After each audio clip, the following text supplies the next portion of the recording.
The knock came at 2 a.m., 3 sharp raps, controlled but urgent.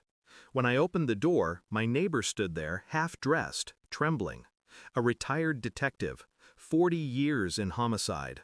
I'd never seen him scared before. "Pack a bag," he said. "You're coming with me." "What's going on?" He glanced toward the window, voice dropping. "That couple who moved in across the street last month. I ran their plates. Government vehicles. Unmarked. I watched them. They're surveilling your house. 24/7 shifts." He swallowed, staring at me like I was already dead. I called a friend at the bureau. When I gave him your address, he went quiet. Then he said, "Get him out. Now." I didn't ask questions, just grabbed my wallet, my keys, and followed him out into the cold. The air felt heavier than usual, like the world had started holding its breath. We drove in silence for miles. He didn't explain much, just said, "You've got enemies in high places." Enemies. That word hit harder than it should have, because I had none. At least, that's what I thought. Until I remembered the argument 2 months ago. My wife, Claire, on the phone late at night, whispering, crying. When I asked who she was talking to, she said, "No one." Back then, I let it go.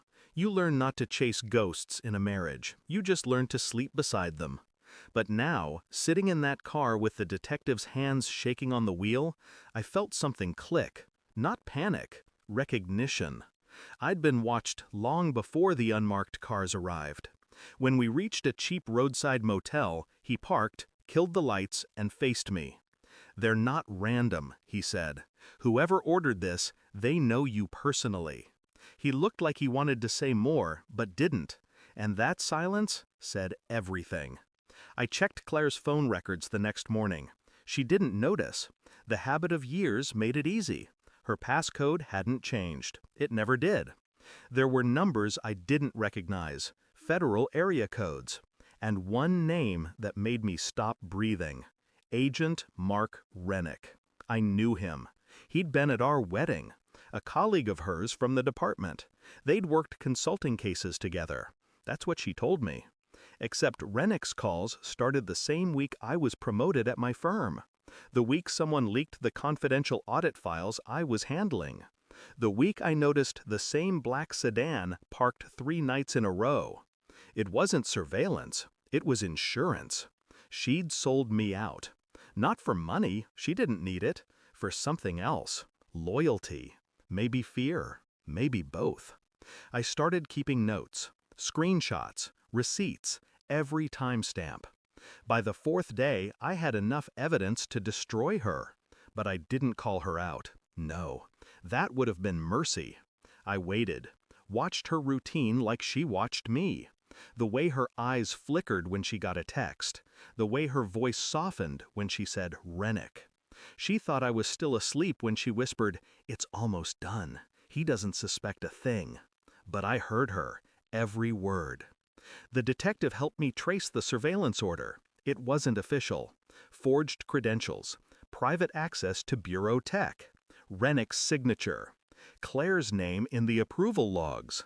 She'd helped him build a case that didn't exist. A story that made me look like a security threat. So they could seize my firm's data, bury the leak, and blame me for it. I waited until she came home. She smiled, kissed my cheek, asked if I'd eaten. I told her yes, then handed her the printed reports. At first, she didn't understand. Then her face drained of color. "Where did you get this?" she whispered. "From the man you thought was dead weight next door."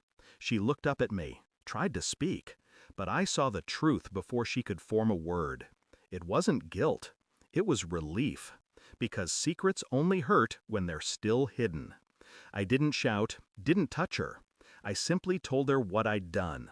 Every document she'd signed, every encrypted message, every call between her and Rennick, already forwarded to the Bureau's Internal Affairs Division. Her career was gone before dawn. Rennick's too. She'd begged me to listen, said she was protecting me, said they would have come for me if she hadn't cooperated.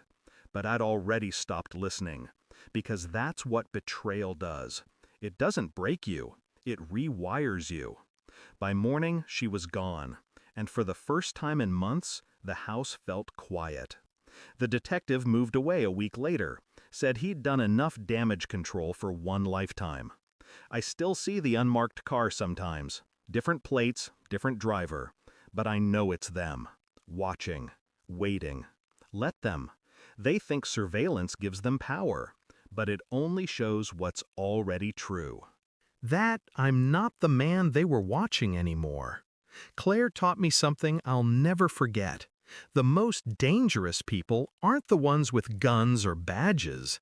They're the ones who smile while selling your life piece by piece and call it love. So when I look out the window now and see that black car parked under the streetlight, I smile back. They're still watching me, but I'm watching them.